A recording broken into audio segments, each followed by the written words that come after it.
За энэ сайхан өглөөний мэнд хүргье. Наадамчд өгч байна да. Та бүхэндээ наадмаар сайхан баярлаарай гэж өрөөл. Тэгээд наадмаар цагаан сараар ааманада бүх хувцсыг маань шин заавалчгүй төсөгийн хүртэл сольж бүгдээр ингэ шин хувцс авч өгдөг байсан.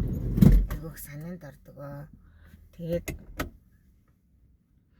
өнөөдөр би нэг хөгжилтэй түүх хуваалцах гэсэн. Юу хуваалцах гэсэн бэ гэвэл би аавда эхний бөгөөд эцсийн удаа нэг задууллаа.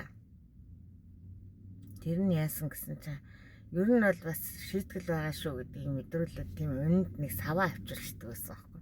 Нөгөө ингээд ширдэг гоц хүнжил энэ төр хадад тавьж байгаад гүвдэг. Тэг би уг нь тэр саваанд задуулж байгааг ч гэсэн айгүй дургу аваад муусны нүхэнд хийж хэмсэн хайчих юмсан.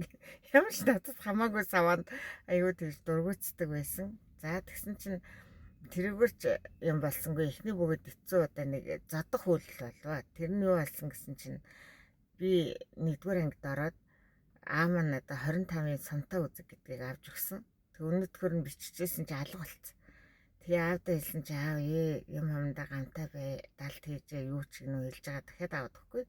Тэгэхээр нь би тэгсэн чи дахиад алга болцсон. Тэгээ би бүр гайхаад аав дахиж хэлж мөнгө авахсаа санаа зовоод авдар дотор байж байгаа мөнгнөөс 25 төгрөг гэж байдаг гэсэн юм айгүй 25 төгрөгнөөс нэг 25 төгрөг аваад дэлгүүрээс өөрөө авцсан. Гэхдээ би юу саарл тийм 25 үзэг өмнө биччихсэн дараа нь гиндэд хар 25 үзэг авсан байгаа байхгүй. Тэгсэн чи аа маань харчаад чи юу хар 25 үзгээ бичээд байгаа юм хэрэг үзгээ дахиад хайцсан гэд. Тэгсэн чи манай аа бүр гайхаад чи юу тэг хаанаас мөнгө авсан гэхээр навдрын дотроос гэсэн чи яагаад чи хүний юм хэлэхгүй авч байгаа гэхээр миний юм штэ бас адилхан гэсэн чи.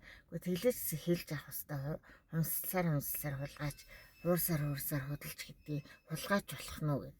Хөө өстө нэрээ ингээд дурдан шар бус ороод бүсэлж явдаг байсан. Тэрийгэ барьж аваад намайг оруулгасан байхгүй.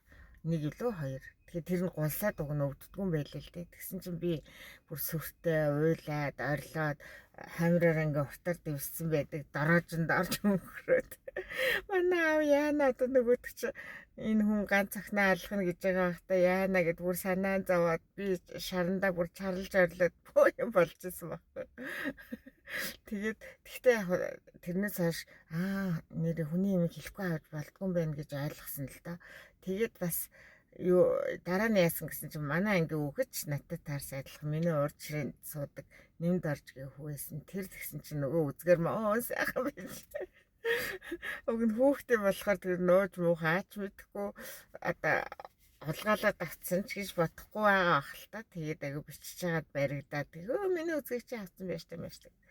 Ийм юм болж исэн. Тэгээ ер нь бас аамаа нөгөө хуурсаар худалж хумсалсаар хулгаач гэдгийг хэлэх гэж сургамжлах гэж энэ түүхийг сургамжилсан ийм түүх болон үлдсэн байдгаа. Тэгээд та бүхэнтэйгээ хуваалцмаар санагдаад баярлалаа. Та нар ч гэсэн сонирхолтой түүх аав ээжтэйгээ өнгөрүүлсэн одоо тийм хөгжилтэй түүхүүд зөндөө байдаг баха. Хуваалцаарай. Баярлалаа. Өдрийг сайхан өнгөрүүлээрэй.